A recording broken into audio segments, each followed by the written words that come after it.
Hello and welcome to this weird version where we turned into anime characters of Hanashi Round. Today we're talking about what exactly? I don't know. The 8th episode of Kaminoto.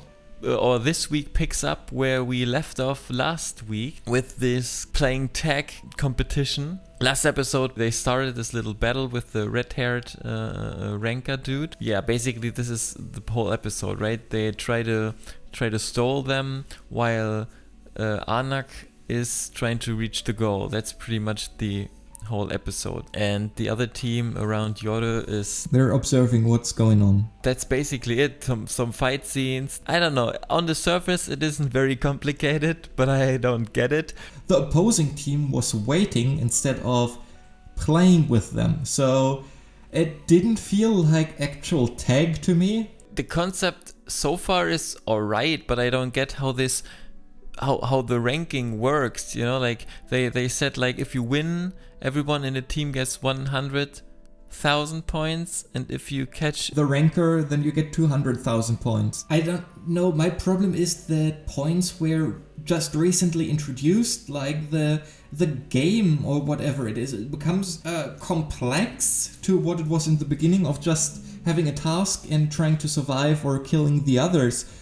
My problem with it is right now, I don't get where these points come from. I understand you need these points to buy things. It's basically a currency where they are. When exactly were they introduced to us in a normal way? It wasn't like, okay, when you climb the Tower of God, there is a point system and you need these points to advance or to survive properly. Let's just go over the episode real quick, like chronologically. So Anak reaches like the last part of her journey kind of to the goal. Yeah. And Khun is already waiting there. And this was the first time where I was like, how did he get there? Like she was running the whole time and he was just like standing there. He could have just went to the goal, right? I mean, like the whole thing is go to the freaking goal.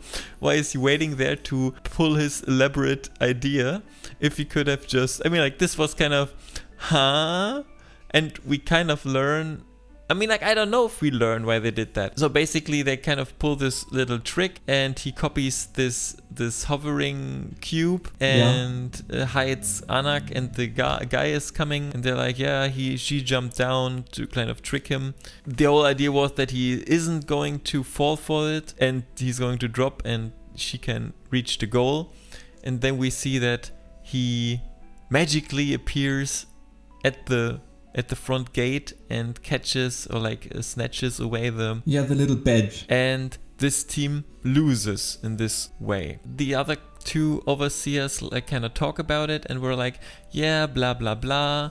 I made it like this and I made it like that and I played a little around, and the blanket dude was kind of down there and Khun was also down there, and they kind of pushed the red-haired guy up again so he can beat the team. And this is kind of, I don't know how to feel about that. They have this kind of friendship page thing where they're saying like, but no, he did not betray his team. His team is these people on the paper. And I'm like, huh?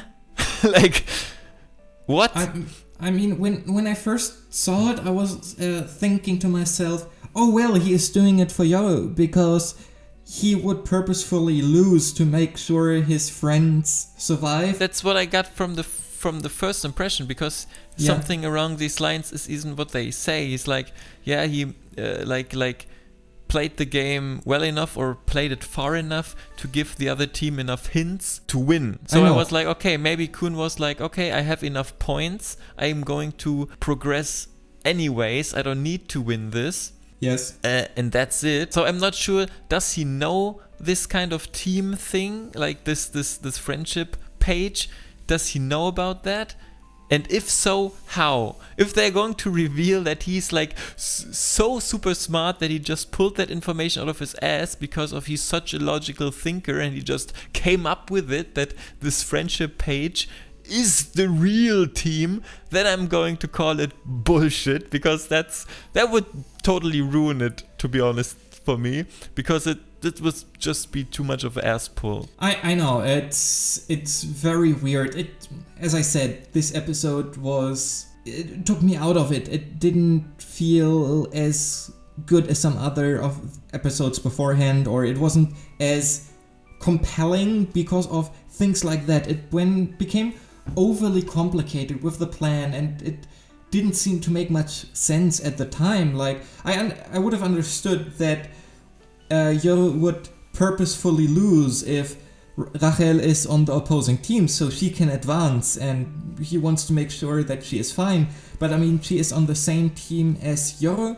Is he now afraid that he will try to sacrifice himself again to Rachel? And then the oddest thing in the end of the episode is that right, the princess is also betraying her current team, the Team B, and is basically getting rid of them at the moment. So what's that about?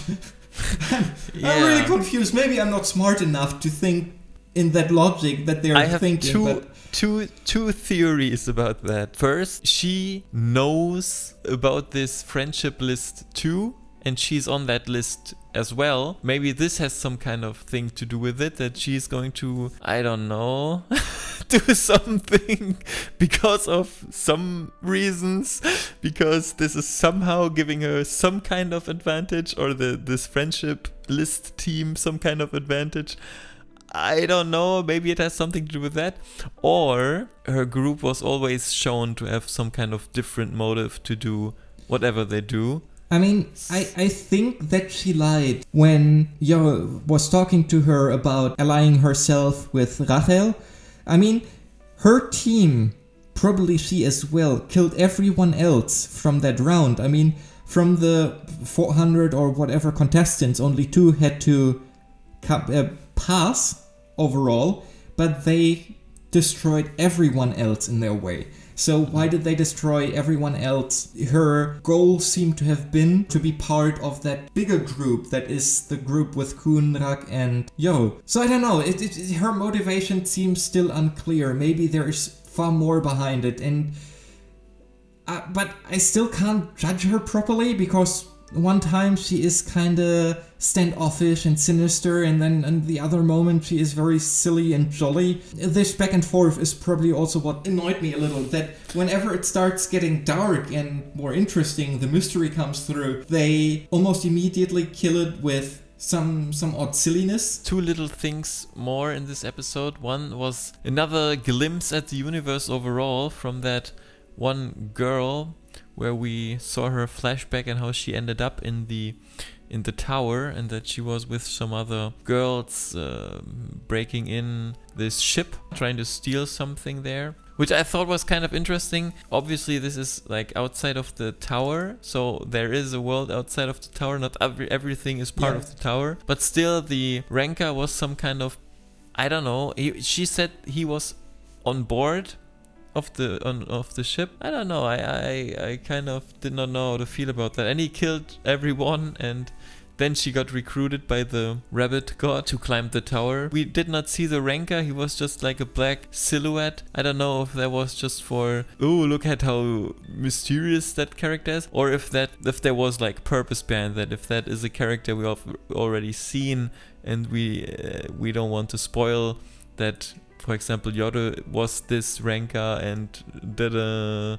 big reveal. Yeah, that might still be it. I have a feeling that there are some characters in the group that we still don't exactly know who they are, what they do, and some might have some hidden agenda, some hidden background, some twists coming up. Like with this blonde character with the one horn, that was kind of depressed in the last episodes. Because he can't control the Kami no Mizu.